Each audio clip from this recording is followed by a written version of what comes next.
A'udzu billahi minasyaitonir rajim. Bismillahirrahmanirrahim. Allahumma shalli ala Muhammadanil Fatih lima ukhliq wal khatim lima sabaq nasiril haq bil haq wal hadi ila siratikal mustaqim wa ala alihi wa ashabihi haqqa qadri wa miqdarihil aliyyil azim. Allahumma ya Fattah ya Alim ya Fattah ya Alim ya Fattah ya Alim iftah alaina bi futuhil arifin akrimna minka bi nuril fahmi wa akhrijna ya Allah minal dhulumatil wahmi warzuqna fahman nabiyyin wa hifdzal mursalin wa ilhamal malaikatal muqarrabin bi rahmatika ya arhamar rahimin. Bismillahirrahmanirrahim. Kitabu Riyadhatun Nafas wa tahdzibul akhlaqi wa mu'alijatu amradil qalbi wa huwa al-kitab ats-tsani min rubu'il muhlikat. Bismillahirrahmanirrahim. Malam ini kita mulai dengan Riyadhatun Nafas, melatih nafsu agar jangan liar, supaya nafsunya nurut. Itu perlu latihan. Perlu apa Pak? Latihan. Kalau nggak pernah dilatih dia liar terus. Wa tahdzibul akhlaq,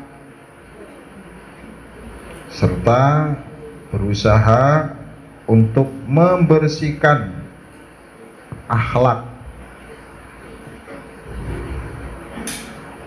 Wa mu'alijatu amradil qalbi, dan cara untuk menyembuhkan penyakit hati. Jadi sebelum sampean beli obatnya, sebelum diobati itu harus tahu dulu penyakitnya apa. Jangan cuma minum obat tapi tidak tahu penyakitnya. Bab beda penyakit, beda penanganannya. Jangan sampai yang sakit kepala malah belinya obat perut. Jenenge orang nyambung neh pekok. Wa huwa al-kitab, kitab yang menjelaskan tentang latihan nafsu. Itu adalah kitab yang kedua dalam seperempat hal-hal yang bisa merusak terhadap manusia. Jadi artinya ini sudah masuk pelajaran yang kedua. Kalau pelajaran yang pertama itu adalah tentang keajaiban hati, sampai kemudian dijadikan rebutan setan hatine sampean karena saking istimewane. Wajar kalau barang istimewa itu jadi rebutan. Barang rongsokan ya orang. Jadi sesuatu yang sangat istimewa dalam diri kita itu hati. Maka setelah kita tahu dari awal, insya Allah ini sudah berapa tahun ngaji tentang keajaiban hati, masuklah kepada cara untuk melatih nafsu baji. Mau pengen bener kudu latihan, orang bener sampean. Amma ba'du, langsung mawon. Fal khuluqu, bukan fal kholqu. Kholqun itu kejadian lahir, bentuk lahir kita itu namanya kholqun. Jadi fisik kita itu namanya apa? Kholqun. Kadang kita itu berbicara akhlak tapi gak mudeng. Kita harus berakhlak. Coba akhlak itu apa toh? Ini. Jadi tema-tema ini kadang-kadang sing dibahas ning maulid iki ngawur ya. Ora padha ngerti akhlak iku apa. Akhlak itu apa sih, Pak? Ya kan? Marilah kita berakhlak seperti Rasul. Cak tanya akhlak itu apa? Kan sopan santun bedanya Pak Ji. Kalau sopan santun itu berkaitan dengan adat istiadat. Engko wis ojo kesusu.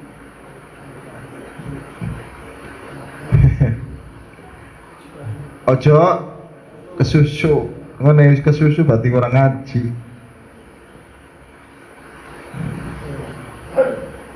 Jadi kalau khuluk itu adalah budi pekerti.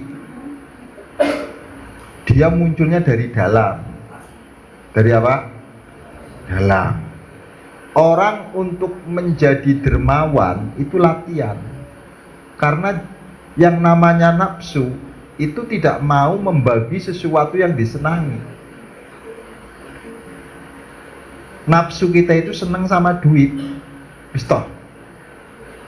Maka sulit untuk dibagikan karena duit itu dicintai sama jawab, disenangi karo nafsu. Untuk merubah nafsu yang tadinya pelit, tidak mau berbagi, kemudian disuruh untuk berbagi, itu butuh latihan. Norane latihannya ora jadi. Nanti. Fal khuluqul hasan, budi pekerti yang baik, itu sifatu sayyidil mursalin, adalah merupakan sifat yang melekat kepada rajanya utusan-utusan Allah. Jadi kanjeng Nabi niku diakui hebate karena budi pekertine. Wa innaka lahala khuluqin azim. Sungguh engkau Muhammad di atas budi pekerti yang agung. Jadi Muhammad itu tenar karena punya budi pekerti yang bawi. Wa afdalu a'mali siddiqin, kemudian budi pekerti itu adalah merupakan amal-amalnya orang-orang yang benar. Jadi orang yang benar itu menggunakan budi pekerti dalam beramal. Orang main seneng tok. Wa huwa ala tahqiq syatruddin.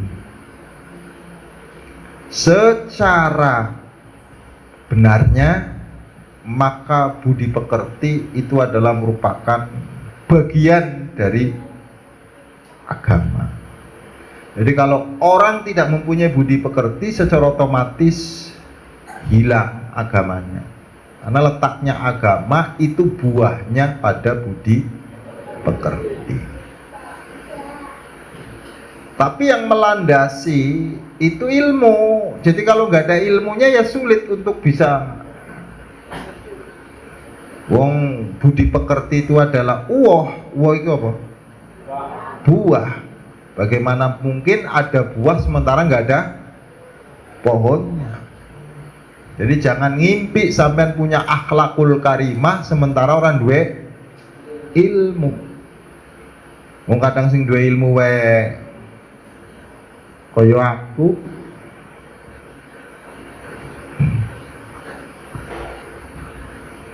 Ya. Wasamratu mujahadatil muttaqin, dan buah dari kesungguhannya orang-orang yang bertakwa. Jadi orang-orang yang bertakwa buahnya itu adalah akhlakul karimah. Wariyadotun mutahabbidina, dan latihannya orang-orang yang mengabdikan dirinya kepada Allah. Jadi kalau kita pengen menjadi hambanya, maka dekatilah dengan akhlak yang baik. Yang dimaksud dekatilah dengan hati yang baik, karena munculnya akhlak itu dari hati. Oke? Dong ya. Jadi jenengan kalau pengen mendekat kepada Allah, maka bersihkanlah hatinya.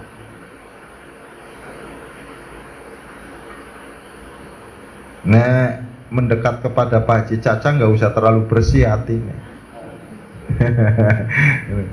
Tapi mendekat kepada Allah itu harus dengan hati yang tulus. Tidak boleh terpaksa, tapi dengan hati yang suka rela. Maka agama itu sifatnya sukarela, bukan paksaan. Sehingga tidak boleh orang memaksa orang lain untuk mengikuti agamamu. Karena agama itu bukan paksaan tapi sukarela. Ngono ora usah dipaksa, kang ora gelem ya alhamdulillah, gelem ya alhamdulillah. Ngono iku repote pol. Jadi ora usah sewot-sewotan sih Mas Edi. Wal akhlaqu as-sayyi'ah, sementara yang namanya akhlak yang jelek, hiya sumumul qatilah, itulah racun yang bisa mematikan hatimu. Jadi pelit, males, itu mengakibatkan hatimu itu mati. Sebab dia itu adalah racun yang akan membinasakan. Ad-damighah wal makhazi al-fadihah war-radha'il al-wadihah wal khaba'ith al-mub'idah an jiwari rabbil alamin. Akhlak yang jelek itu bukan hanya sekedar merusak, tetapi akhlak yang jelek itu menjadi penghalangnya terhadap Allah Subhanahu wa ta'ala. Jadi walaupun sampean sujud terus ndase sampai batu ke sampai ireng, nek pelit neraka kang. Mulane ngake wong salat tapi hadiahe neraka wel karena ora ene kepedulian. Fawailul lil, iya. Jangan sampai kita rajin sholat tapi engkau hadiahin neraka. Iya gitu. Mumet sampean. Terserahlah. Wahia al-abwabu al-maftuhah ilan narillahi ta'ala. Akhlak yang jelek itu adalah merupakan pintu yang terbuka untuk masuk ke dalam neraka Allah Subhanahu wa ta'ala. Jadi yang memasukkan kamu itu lagi membuka pintu neraka dengan berakhlak yang jelek. Jadi Gusti Allah orang buka tapi sampean sing buka dewek, ngasihnya pintu neraka ketutup. Yang terbuka itu pintu surga. Kalau pintu neraka itu tertutup. Cuma sampean sing usahane tenanan arep buka. Ngono aja mlebu wae.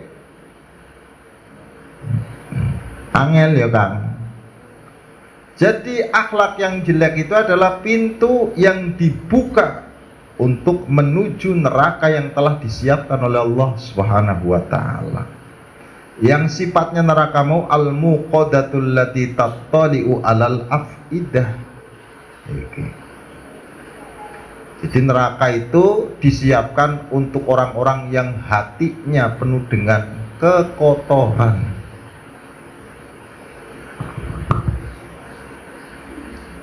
Nabi Isa nate ditanya sama setan. Setan pernah ditanya sama Nabi Isa. Sama lihat dalam At-Tarobani. Ketemu setan karo Nabi Isa takon, siapa yang kamu cintai? Yang saya cintai itu adalah orang yang ahli sujud tapi medite pol. Terus siapa yang kamu benci? Orang yang dermawan tapi dalam posisi dia itu adalah fajir. Fajir itu artinya ngene Kang. Orang ibadah, orang pernah sholat tapi dermawannya luar biasa. Nabi Isa penasaran kenapa? Karena kalau orang sudah sujud ya, aku ngerasa paling apik. Itulah yang membuat saya senang. Yang rata-rata wong sholat itu ngerasa paling apik dhewe kan? Iya ora? Ngutus ngakimi wong kan? Iya. Terus kenapa engkau tidak suka dengan orang yang dermawan sekalipun orang itu adalah rusak? Karena siapa tahu Allah memberikan rahmatnya, dia akan merubah kemudian menjadi baik. Oke Pak, orang yang tadinya jahat tapi dermawannya luar biasa, yang akhir perjalanan jadi apik. Tapi wong sing rajin sholat, mohon maaf, pelite pol. Wis ya, orang enek riwayate masyhur namine. Jadi sampean jangan terlalu bangga kalau sudah melaksanakan sholat. Ojo sombong. Ojo sombong. Ngertine sampean wis sholat iku sapi ketenanan yo. Wonge mangkat. ukurane niku mboten teng salate, hasile, Pak. Niki.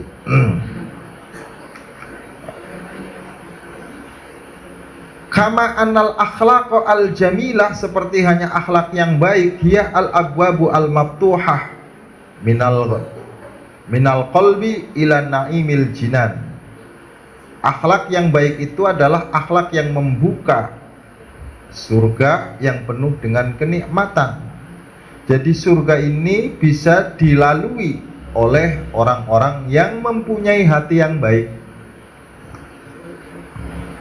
Neraka hanya bakal dipenuhi dengan orang-orang yang hatinya rusak. Kaya awake, bareng-bareng kaya awake. Wis intine ngene, nek sampean tanggane seneng kok melu seneng, kuwi atine apik kaya ngono wae wis. Perasaan. Ya. Nek tanggane seneng sampean melu wis apik kuwi. Tapi nek tanggane seneng sampean sing rata-rata kayak ngono ya. Rata-rata kayak ngono ya. Ngono ora sampean. Wal akhlaqu al khabitha amradul qulub wa asqamun nufus. Akhlak yang jelek itu adalah merupakan buah dari penyakit-penyakit yang dimunculkan oleh hati. Dialah merupakan racun yang bisa mematikan hatimu. Tapi sayangnya sampean kalau kena penyakit kayak gini orang geris, aman. Kena penyakit angku, sombong dan sebagainya itu aman. Tapi ketika sampai kena penyakit jantung, geris sampean pengobatan. Padahal orang ini riwayatnya wong mlebu ning neraka gara-gara penyakit jantung. Berarti rata-rata wong mlebu ning neraka penyakit apa? Hati. Ngono ki ngobatine tenanan. Tapi kena penyakit hati, udah aman, bro. Iki sopo awake dhewe, pilek langsung berobat, tapi pelit orang pernah diobati.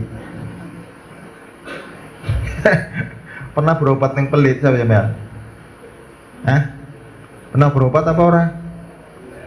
Aman kan? Dipikirnya pelit iki duduk penyakit ya, masya Allah. Pun lah langsung iki gara-gara Kanjeng Nabi iki gawa kaya ngene iki lah. Wa asqamun nufus ila annahu maradun yufawwitu hayatal abad. Itulah yang akan menjadikan mati selama-lamanya manusia itu. Kenapa masalahnya? Karena ketika orang sudah hatinya tidak berfungsi, yaitu bukan manusia. Maka banyak sekali kita wadai manusia, namun sebenarnya bukan manusia. Wadai tok menungso, tapi isinya tikus. Ngomongnya sih dasi keren. Yaiku yang paling bahaya niku tikus berdasi malahan. Kita seringkali wadahnya itu adalah manusia, namun kelakuan kita ini bukan manusia. Tega kita sama manusia. Pura-pura ora weruh. Ya. Ya Allah, biar ditambahnya apa ora Kang Abot Kang iki Kang. Dilewati wae lah ya. Wa mahma istaddat inayatul attiba bidabti qawaninal ilaj lil abdan walaysa fi marudiha illa fautil hayatil faniyah fal inayatu bidabti qawaninal ilaj di amradil qulub wa fi marudiha futu hayatin baqiyah awan. Kamu kalau lagi sakit itu kan bersegera mencari dokter. Sampai dokter ada di mana saja, kamu cari. Karena kamu pengen sembuh. Iya kan? Krungu ning kene jare dokternya hebat, bagus, sampai langsung melayu. Oli rujukan langsung berangkat. Itu hanya pengen mempertahankan supaya sampean urip ning alam dunia, padahal dibatasi kayak apapun sampean wayahe mati yo mati. Kowe tenanan golek dokter. Tapi ketika kena penyakit hati dipikire dengan assalamualaikum pengajian ki sa penyakit hatine waras. Mbahmu kuwi. Masya Allah. Yang bisa memaraskan itu apa? Iya. Yang bisa menyembuhkan hatimu itu bukan pengajian, ngaji kan? Apa? Ngaji. Dokter itu kudu tahu penyakit, orang sekedar ngomong, kudu punya keahlian. Wong sampean sakit aja dokternya spesialisnya gitu masing-masing kok, orang dokter sekedar suntik tok. Iki bab agama sampean harus lebih serius dong. Golek guru itu aja sekedar sampean bisa ngumpah assalamualaikum. Pantes enggak wong iku didadekna guru. Cermati dulu. Ojo mentang-mentang misalkan pamannya pakaiannya pakaian dokter, terus alat periksane terus sampean wih dokter tenanan, mbahmu itu durung tentu kan. Podo karo ulama sih kang udah sorban udeng-udenge sampai ulama yang sesungguhnya tidak akan pernah menampilkan dirinya itu siapa. Padahal ini yang tengah-tengah sampean, tapi sampean nggak pernah nyari. Ketika sampean benar-benar nyari pasti ketemu. Bahkan kadang-kadang disangka sama kita dia itu bukan orang hebat, padahal dia orang sangat istimewa. Karena orang yang sangat istimewa itu mampu menyembunyikan dirinya. Jenenge mutiara masa harus diperlihatkan. Ini mutiara kok seneng dipamerake dudu mutiara.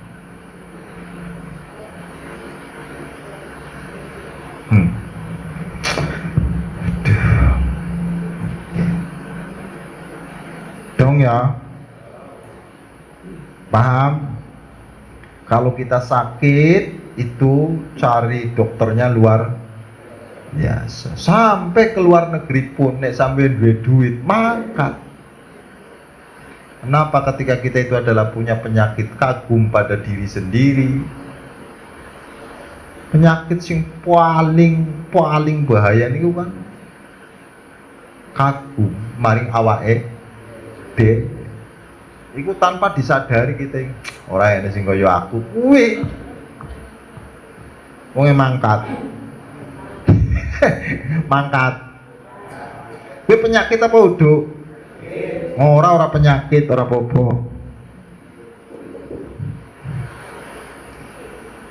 malah kesombongan sekalipun beratnya mithqala dzarrah maka tidak akan pernah masuk surga selama di hatimu ada kesombongan walaupun sombongnya itu cuma seberat dzarrah.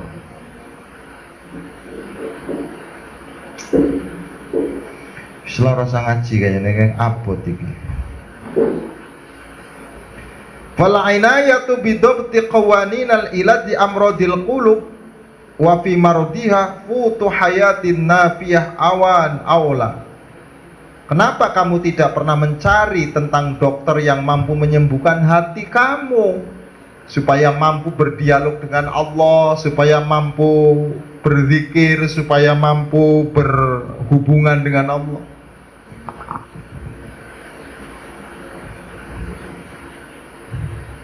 Wa hadza marduha illa futul hayatil faniyah.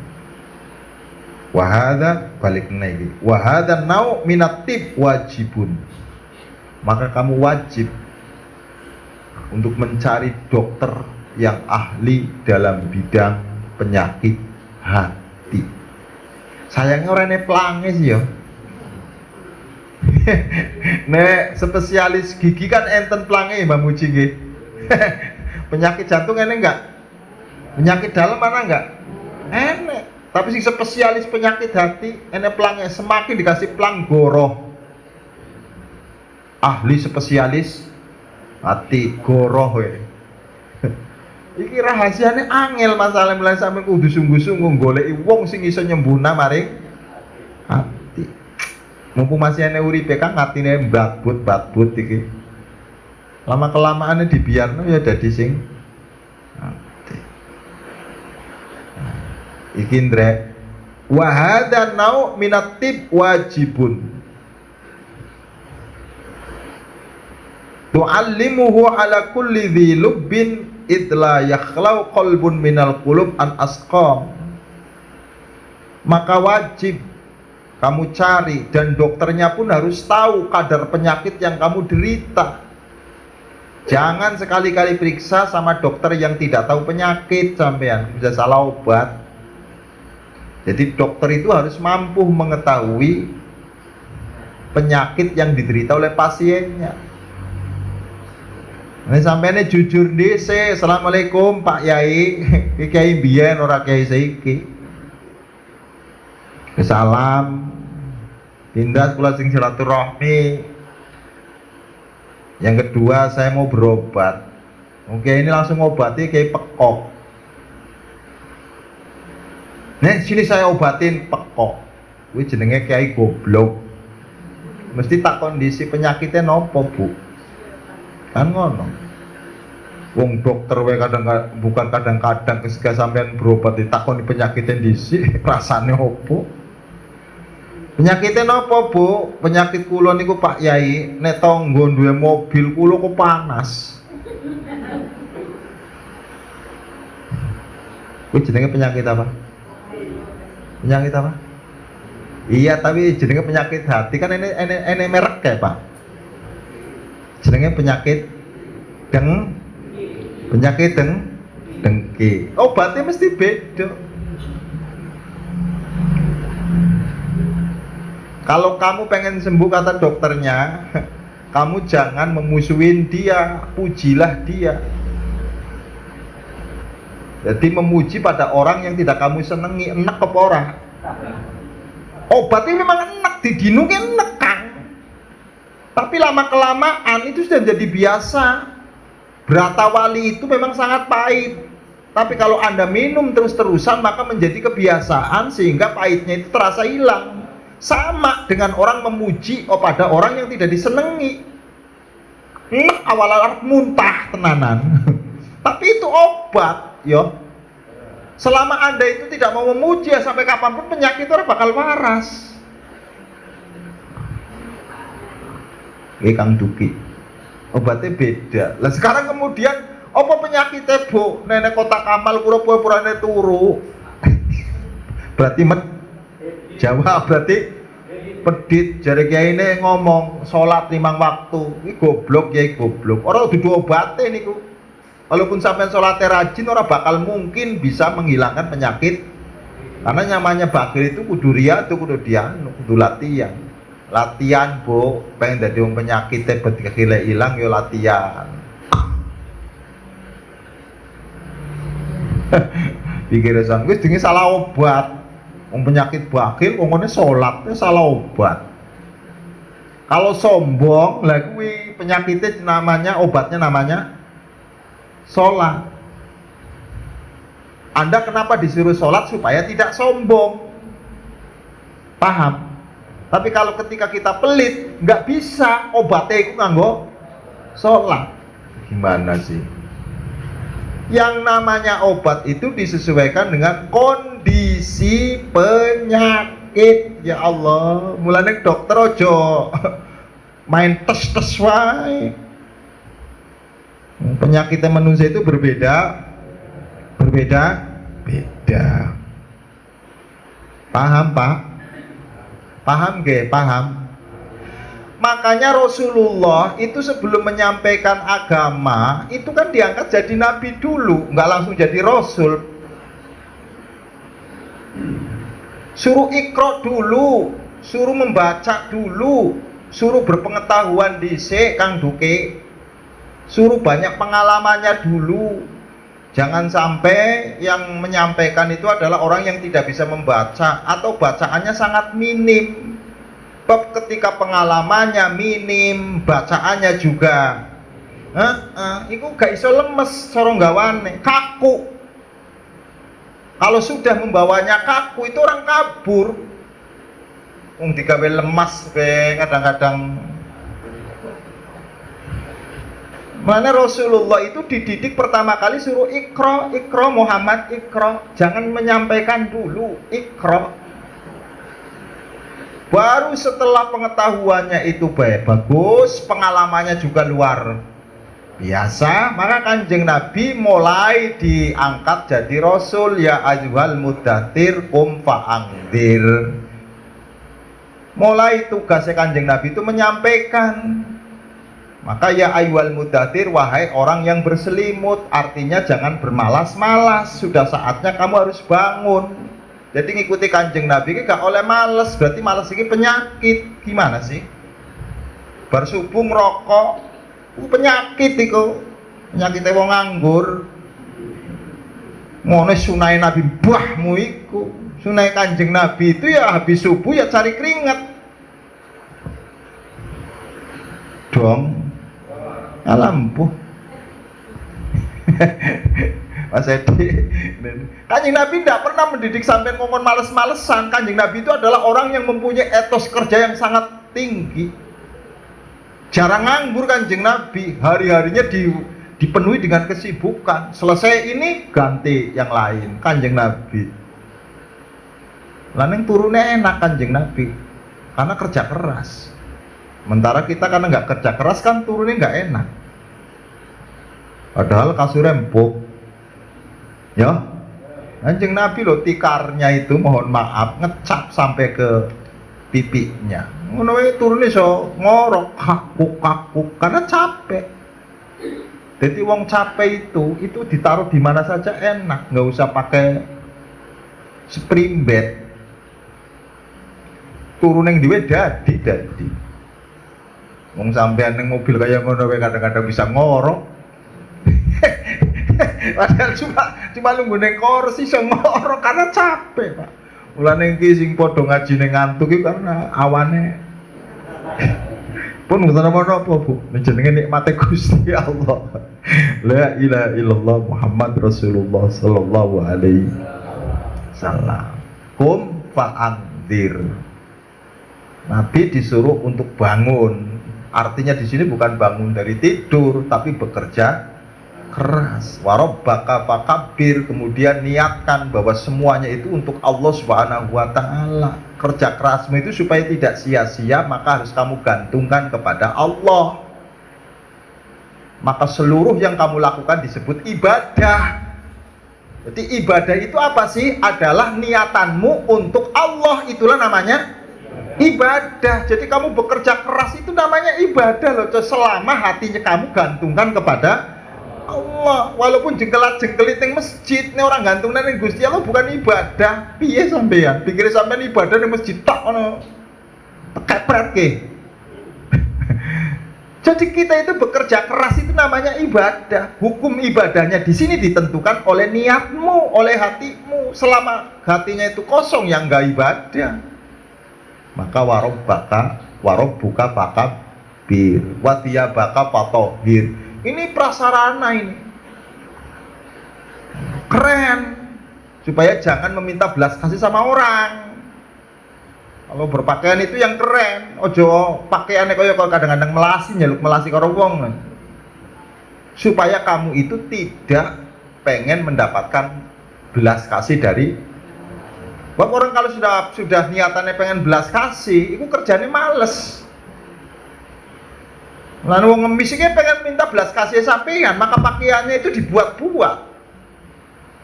Ya, sampai mlakune kadang-kadang dibuat-buat, padahal dia mlakune kenceng asline. Giliran weruh sampean langsung digawe-gawe karena minta belas kasih. Lah manusia itu kalau ngikuti Kanjeng Nabi itu gayanya tidak boleh meminta belas kasih sama manusia, sudah keren. Walaupun orang ada duit, nanti dengan demikian kamu tidak akan pernah dikecilkan. Kenapa kamu selalu dikecilkan? Karena ketika itu kamu minta belas kasih sih.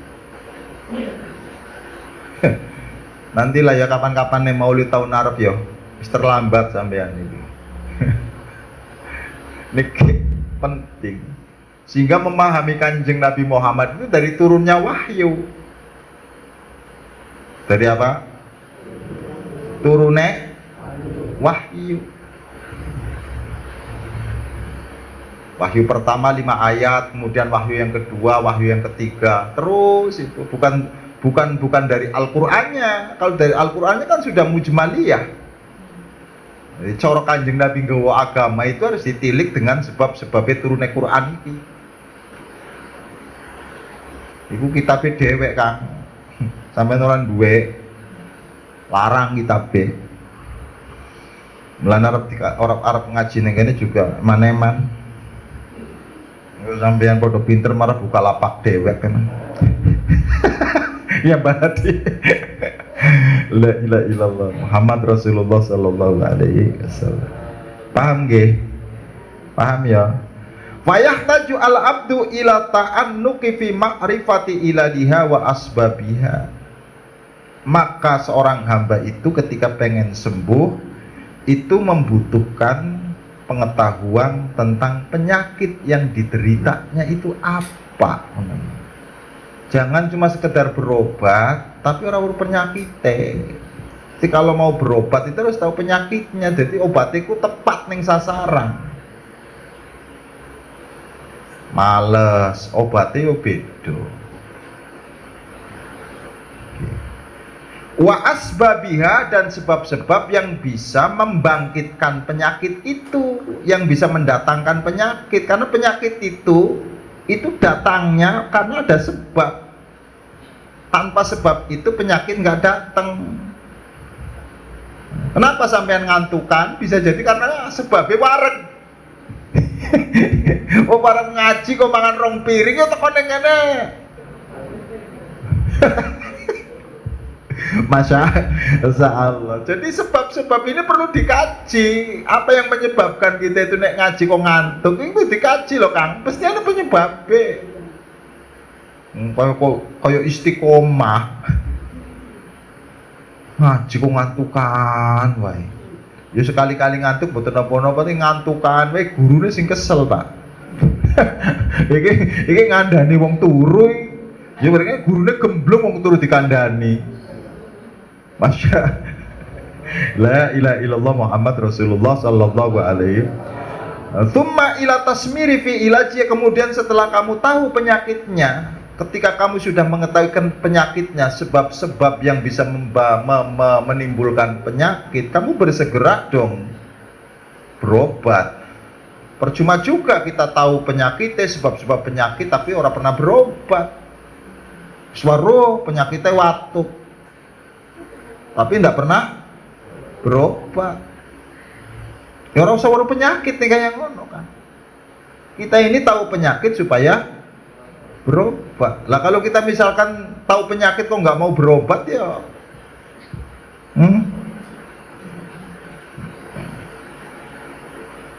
famu'alijatuha wa al-murad biqouli ta'ala qad aflaha man zakkaha. Orang yang mengobati penyakit hatinya itulah orang-orang yang berbahagia. Qad aflaha, sungguh berbahagia orang-orang yang mengobati hatinya. Jadi yang tidak pernah berobat hatinya ya ora bakal. Wa ihmaluha huwa al-murad biqouli, adapun orang yang membiarkan penyakitnya tanpa pengobatan, wa qad khaba man dassaha. Lah sampean iki nek duwe penyakit, berusahalah untuk disembuhkan. Paham? Paham napa mboten? Walaupun pada akhirnya itu gak sembuh, ora masalah, sing penting enek usaha terus menerus. Ngaji ora paham-paham. Terus sing bosen sapa nek gurune apa muride? La ilaha illallah Muhammad Rasulullah sallallahu alaihi wasallam. Jadi orang yang berusaha walaupun belum ada hasilnya itu sudah dikatakan bahagia. Karena kebahagiaan pada dasarnya itu bukan pencapaian tapi pada usahanya. Jadi wong usaha walaupun durung berhasil itu udah bahagia karena sudah membuktikan dirinya. Dong. Ya. Mulane sampean ngomong usaha dan usaha. Masalah keberhasilan atau tidak itu urusannya bukan urusannya sampean, urusannya siapa?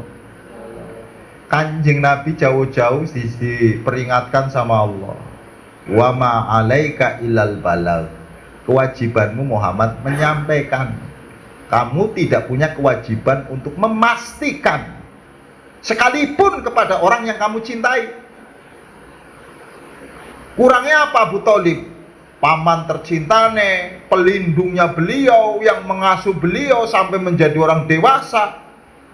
Giliran arep mati, itu tidak mau menyebutkan kalimat syahadat. Sampai Kanjeng Nabi nangis, dituntun gak iso. Padahal orang yang disenangi sama Kanjeng Nabi iku wae rene jaminan, apa meneh anak cucune kok bisa memastikan.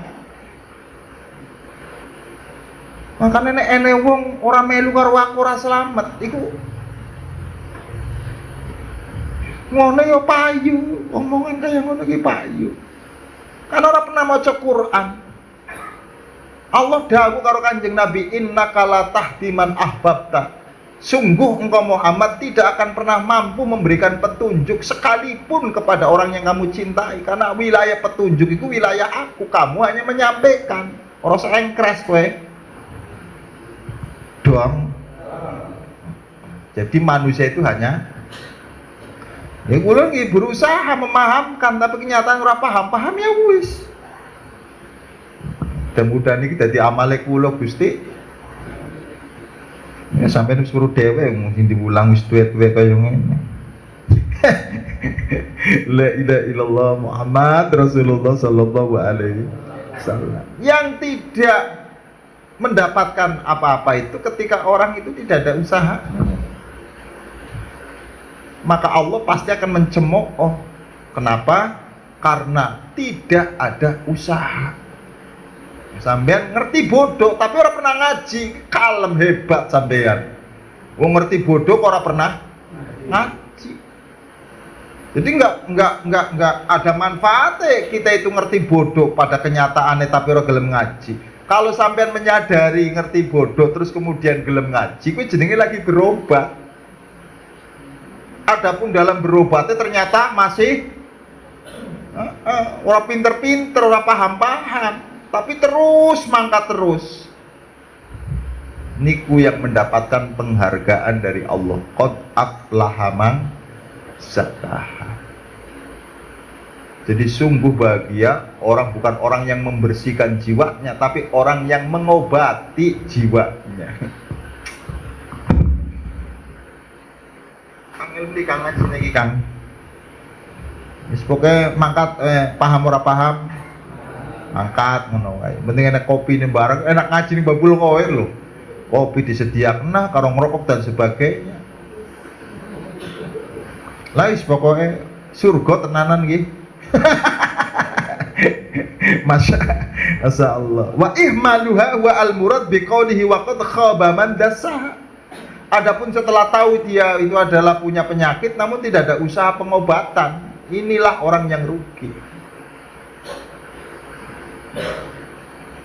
Maka kita belajar. Wa nahnu nashiru fi hadzal kitab ila jumali min afradil qulub.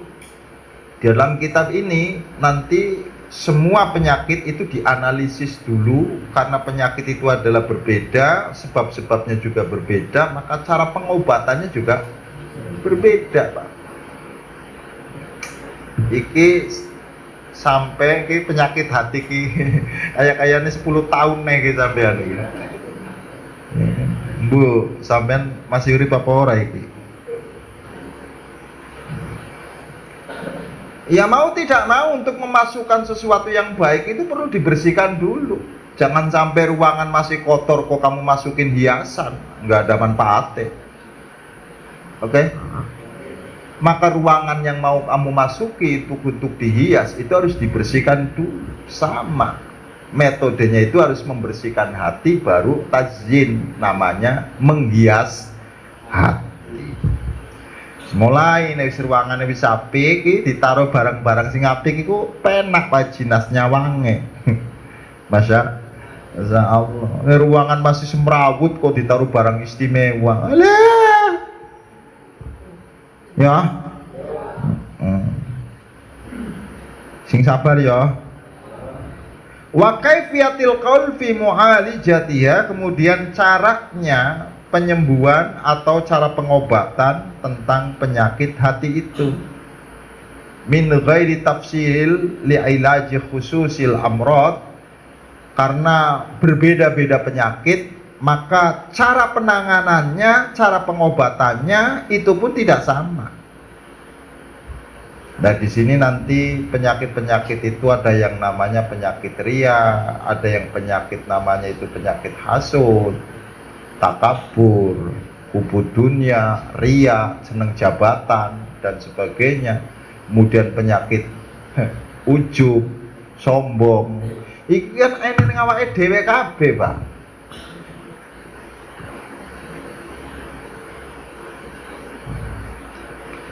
Dan niku butuh penanganan. Bareng-bareng butuh. Ya, sampai mudah-mudahan sabar, gurune yo. Jawab gurune yo. Sabar. Sampai sabar, gurune ora sabar ada di. Dokter itu kudu sabar nangani pasien, apalagi nangani pasien wis penyakit gila. Kita kan kena penyakit gila ya Pak. Teman, podo kena penyakit gila apa mboten sih? Gila Pak, gila hormat, gila jabatan, gila harta. Jelas. Jadi podo-podo edane ora usah saling. Jadi sesama orang gila nggak usah saling. Iya. Summa bayanu haqiqati husnil khuluq. Nanti penjelasan tentang hakikat budi pekerti, Baji. Apa sih budi pekerti ini? Penjelasannya nanti. Summa bayanu qabulil akhlaq litaghyir birriyadhah. Kemudian penjelasan tentang perubahan akhlak yang jelek bisa menjadi baik dengan disebabkan karena dilatih. Jadi contoh yang nampak, singa itu liar, buas selama dia ditaruh di alas. Tapi sewaktu-waktu singa itu akan menjadi hewan penurut, hilang kebuasannya, hilang liarnya, malah dipegang nggak ngapa-ngapa, nurut.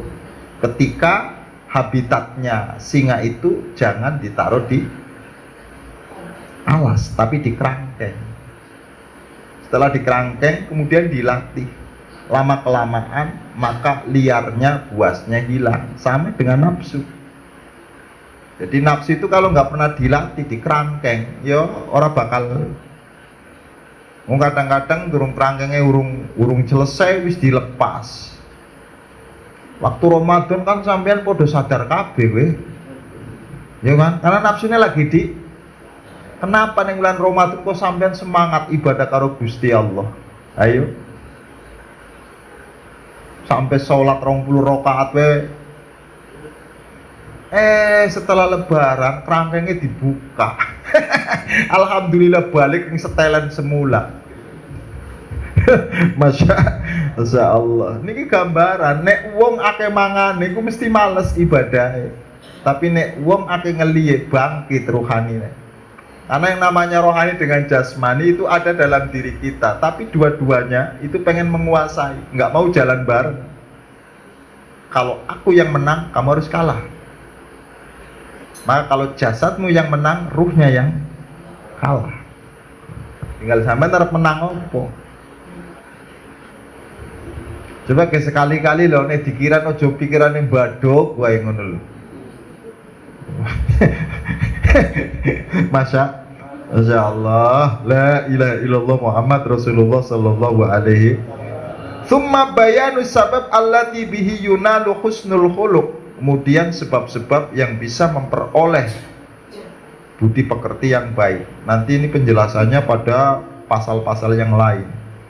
Tsumma bayanu turuq allati biha yu'rafu tafsilu turuq ila tahdzibil akhlaq wa riyadhatun nafs. Cara-cara yang akan ditempuh bagi manusia-manusia yang pengen atine apik ngono wae.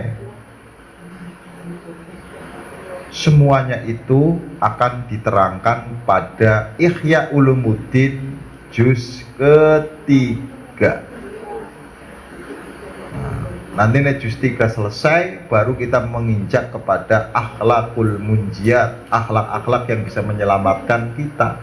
Ini juz 3 ini menjelaskan akhlak-akhlak yang membinasakan kita. Kalau ini bisa diobati, maka sudah saatnya kita harus memiliki akhlak yang bisa menyelamatkan kita. Apa itu? Insya Allah pada juz 4. Jadi ini juz 3 10 tahun, berarti juz 4 10 tahun, butuh waktu 20 tahun. Kira-kira sampai masih urip apa ora? Masih urip apa ora? Boleh nek 20 tahun ini berarti 65 tahun, Pak. Sekarang 45. Ya, tambah 20 tahun nih, Pak Haji, 65. Pantes ora ya 65 ke masih urip aku.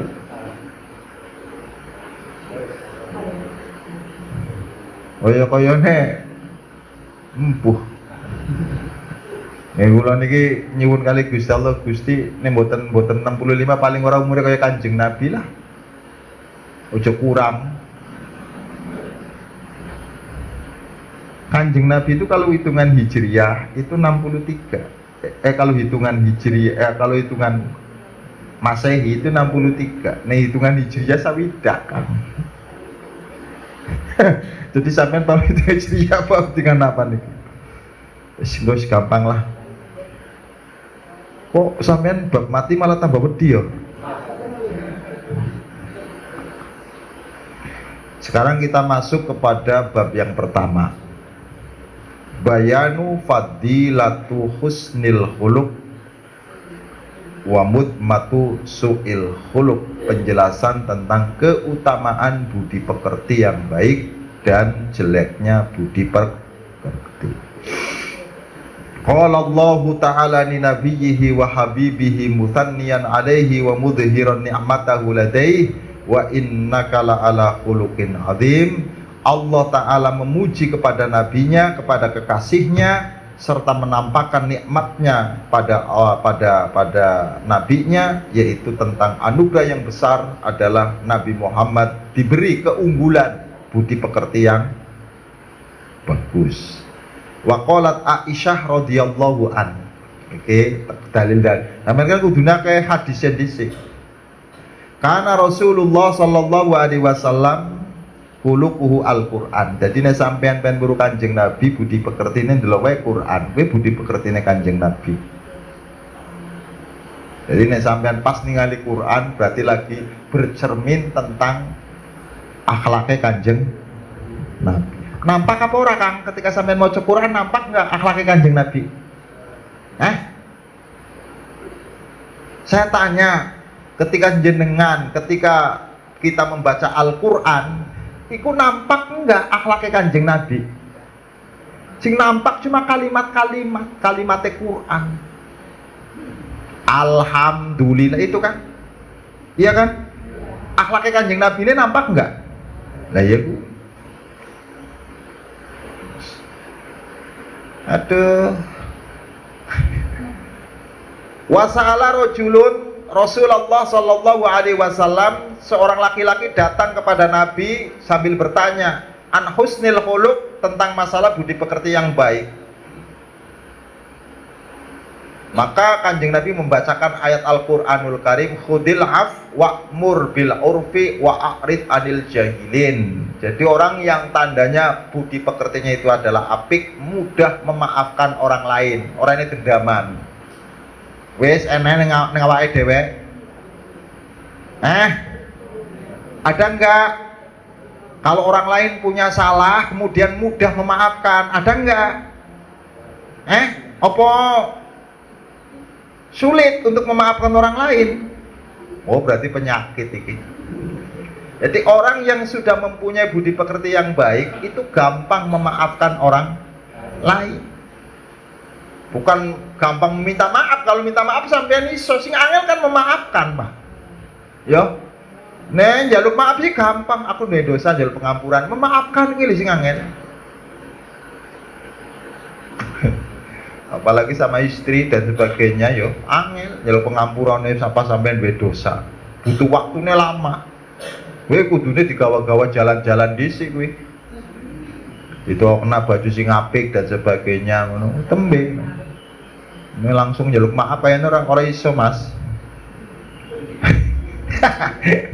Angane nek sampean bedosa karo bojone iku aja langsung njaluk pengampuran jalan-jalan dhisik, tukuna baju sing apik ning shopping dan sebagainya. Setelah itu kemudian sampean ngomong, aku jane duwe dosa karo sampean, Dek, njaluk pengampurane yo. Mesti ya wis pas tak ampura. Tapi nek durung dikelilingake njaluk pengampura angel. Makanya nek strategine piye njaluk pengampura karo wong wedok vaginas. Aja langsung njaluk pengampura karo wong sama istri itu ketika punya salah. Digawa jalan-jalan dhisik. Man baso tukuna Mas, setelah itu ngomong, aku ini jane punya kekeliruan kesalahan sama kamu, Dek. Orang bakal marah orang. Wong durung tuku apa-apa sampai wis nyebutan dosane yo. Minggat. Masya Allah. Jadi tanda orang itu adalah budi pekertinya sudah bagus, itu gampang memaafkan. Khut al-af, mudah memaafkan orang. Orangnya dendaman baji, ditakali sepiro wae gampang maafake. Undang tahlilan ya mangkat. Kadang-kadang ancam-ancaman. Kayak wingi ning aku ora mangkat, awas kapan wae butuh karo aku. Wonge mangkat. Wae mangkat. Jare bojone, Pak, ngopo ora mangkat? Alah, wong kae wingi diundang ora mangkat. Mangkat wonge. Kaya ngeroto-roto. La ilaha illallah Muhammad Rasulullah sallallahu alaihi. Wa'mur bil 'urf. Maka memerintahkan dengan urf. Urf itu adalah memerintahkan budaya yang baik. Wa'rid anil jahilin, berpalinglah dari orang-orang bodoh. Jangan berteman dengan orang-orang bodoh, nggak ada manfaatnya. Koncoan karo wong goblok itu ada manfaatnya. Mana sampean pengen menjadi manusia hebat itu adalah bertemanlah dengan orang-orang yang mempunyai ilmu, dengan orang-orang yang mempunyai wawasan, dengan orang-orang yang berpengalaman. Jangan berteman dengan orang nganggur, jadi malesek sampean. Akhirnya tongkrong, main-main gablean plak-plok terus sampean. Jadi ketika sampean pengen bangkit, iku kudu koncoane karo wong sing kerja keras. Wong iki koncoane karo nongkrong ning perapatan wae yo.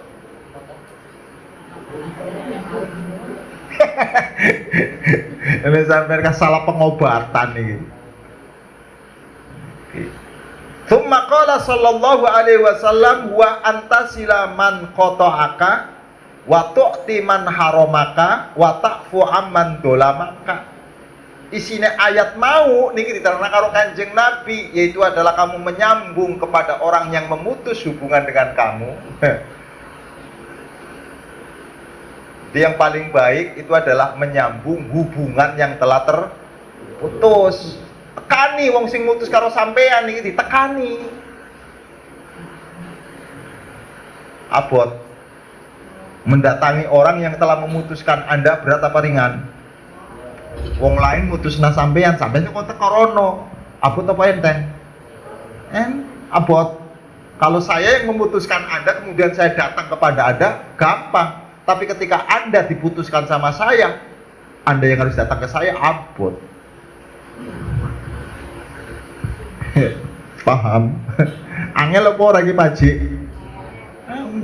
Jadi menyambung hubungan kepada orang yang telah memutuskan kepada kamu.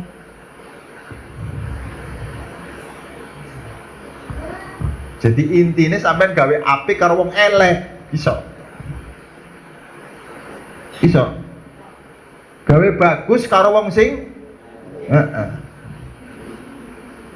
berbuat baik kepada orang yang menjahati kamu gitu loh, intinya ngene iki. Ene wong jahat karo sampean kok kudune apik sampean balese. Kaya-kayane langka. Nek akhlake Kanjeng Nabi ya kaya ngene iki, Kang. Kanjeng Nabi itu orang yang jahat, itu balasannya apik karo Kanjeng Nabi. Makanya Kanjeng Nabi tidak pernah menganggap siapapun jadi musuh. Sunnah Rasulullah. Ini sunnah Kanjeng Nabi goblok. Sunnah Kanjeng Nabi kok orang paham sunnah. Iki langkah Kanjeng Nabi Muhammad sallallahu alaihi wasallam, yaitu adalah berbuat baik kepada orang yang jahat. Kanjeng Nabi abot pak ngikuti Kanjeng Nabi iki. Sampai kadang-kadang mari kita ikuti Nabi. Orang paham itu. Nek paham orang kuat kula ngikuti Kanjeng Nabi. Abot ngikuti Kanjeng Nabi Muhammad. GR tenan sampean bisa ngikuti Kanjeng Nabi. Wong karo koncone wae musuh-musuhan ya. Hanya beda paham wae ora gelem salat jamaah. Ngono kok ngakune. Masya wis ta. Wa tu'ti man haramaka, memberi kepada orang yang menghalangi kamu. Kamu itu dulu tidak bisa mendapatkan apa-apa karena dihalang-halangi terus sama orang itu. Bagian kamu itu tidak pernah sampai karena dihalang-halangi terus. Orang pernah dapat BLT selama RT-ne wong kowe. Giliran ganti RT ternyata pas dilalah RT-ne sampeyan. Orang itu juga dapat bagian. Maka kamu tidak pernah menghalangi bagiannya orang lain, sekalipun ketika kamu waktu itu dihalang-halangi sama mereka. Dom, ya Allah, abot. Wa ta'fum amman dolamaka, mengampuni, memaafkan orang-orang yang berbuat dolim kepada kamu.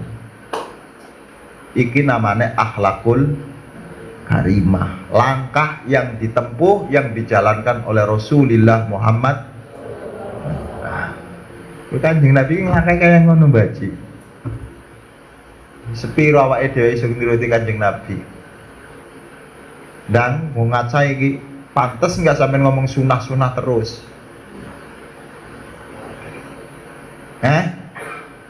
Pantes ngikuti sunah Kanjeng Nabi wis sampean model kaya ngono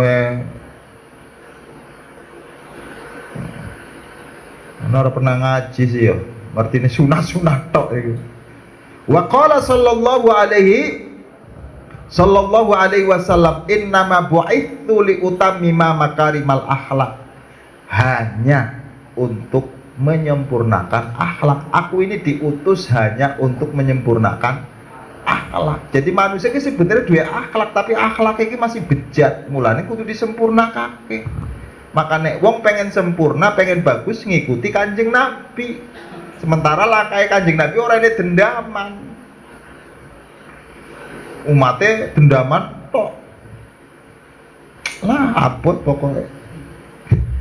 Wa qala sallallahu alaihi, iki dalil-dalil disit, atqalu ma yudau fil mizan yaumal qiyamah taqwallah. Yang paling berat timbangan nanti di hari kiamat baji, itu adalah ketakwaan kepada Allah. Apa sih takwa itu? Kehati-hatian manusia.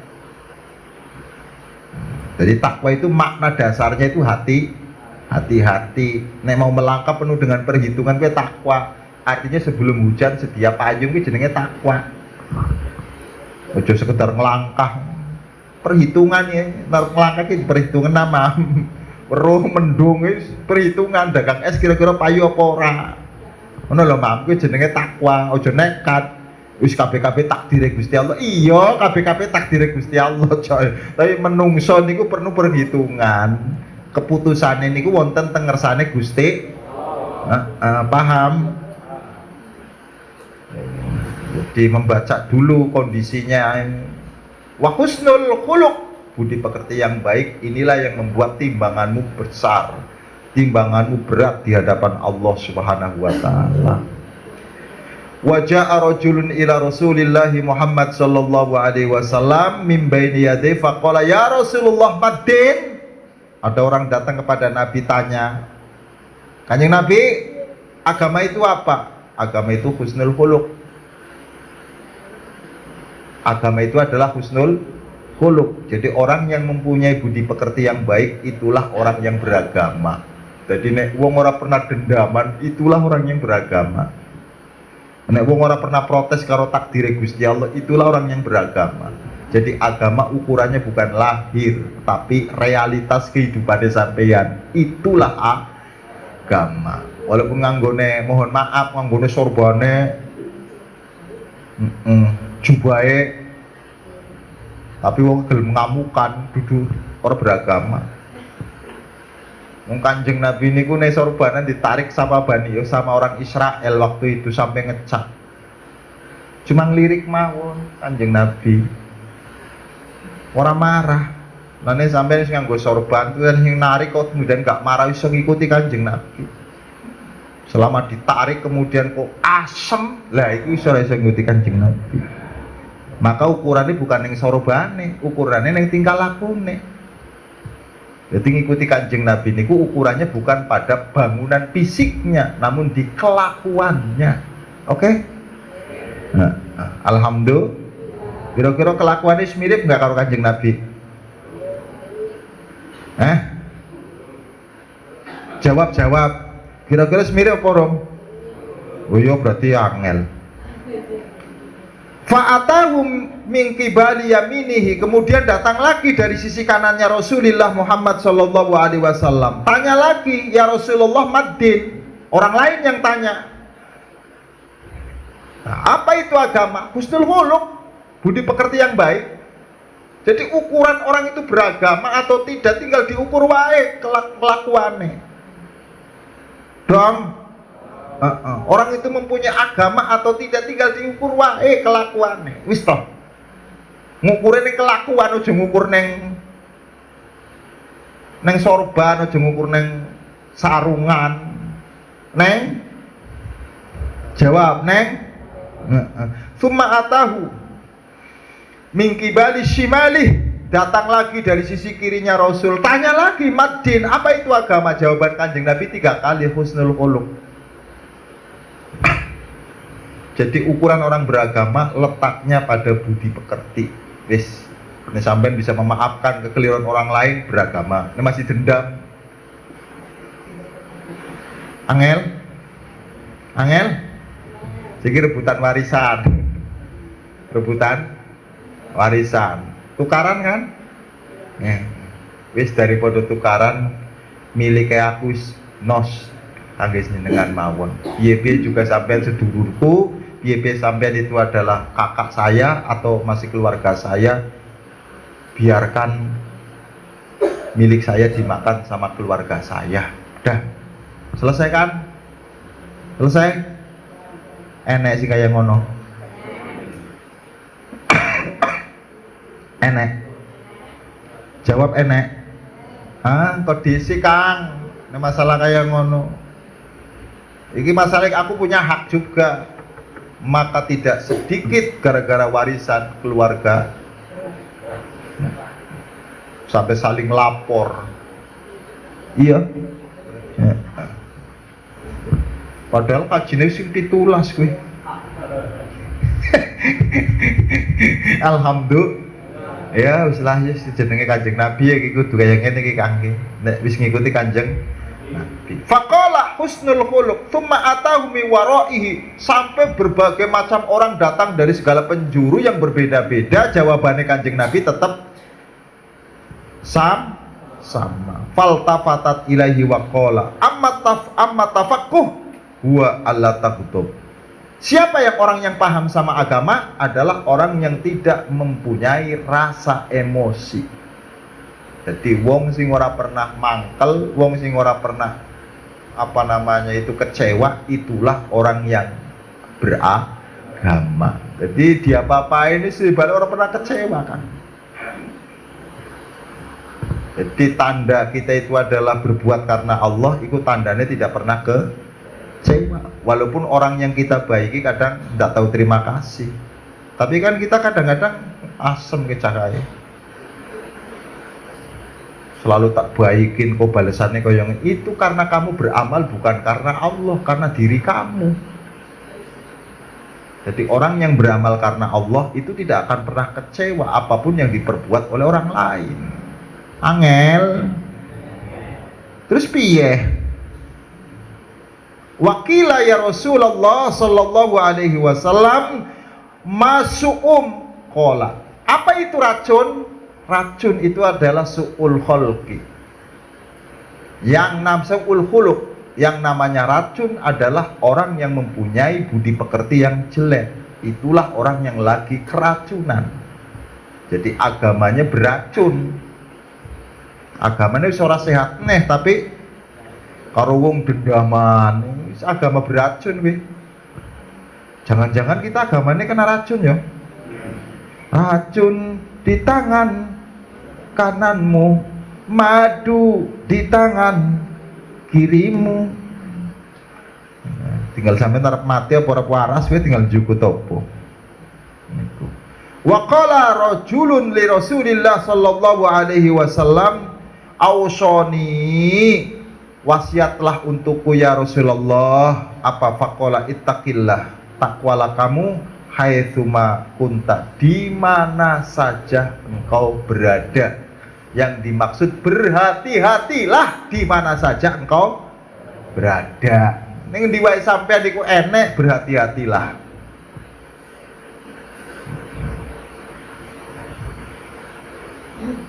Dikit nih niki. Qala zidni, tambahi ya Rasul.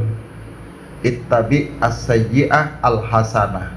Ketika kita berbuat kejelekan, maka bersegeralah untuk melakukan kebaikan. Karena kebaikan yang kamu lakukan bisa menghapus kepada kejelekanmu. Jadi kalau habis berbuat kejelekan, segeralah untuk menghapus dengan kebaikan. Maka dari dalil-dalil ini menunjukkan betapa hebatnya manusia itu diukur dengan keberhasilannya budi pekerti yang baik. Untuk itu mari kita mempelajari tentang bagaimana cara untuk memperbaiki budi pekerti yang sudah rusak. Maka karena kita lagi rusak, ya kudune bengkele sing ahli, alate akeh. Ojo sampean duwe mobilnya rusak digawa ning bengkel cuma alatnya nganggo palu tok. Masa masih paling simpel ke obat kiai tenanan. Obat apa yang kemudian bismillah sih. Para untuk bismillah. Ndase loro bismillah. Wetenge sakit gak iso ngisi bismillah. Obat kiai paling simpel gue, obat kiai. Maka bismillah itu adalah obat dari segala obat. Tapi ya kudu dijelasake. Oke. Dari sini kita tahu betapa letak hebatnya hamba Allah itu kepada budi pekerti yang baik. Sekarang apa itu budi pekerti?